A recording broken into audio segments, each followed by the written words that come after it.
যেমন বিপিএল এর ফ্র্যাঞ্চাইজিগুলো যখন দেওয়া হয় তখনও অভিযোগ আছে রাজশাহীর যে ফ্র্যাঞ্চাইজিটা দেওয়া হয়েছে সেটা বোর্ড সভাপতি সম্পূর্ণ তার নিজের ইচ্ছা অনুযায়ী নিজের সিদ্ধান্তে অন্যান্য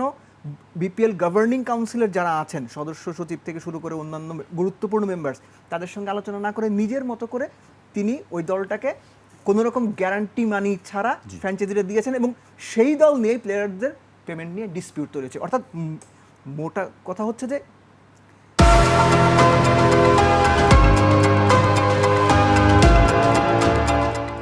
গভর্নেন্স নিশ্চিত করার যে ব্যাপারটা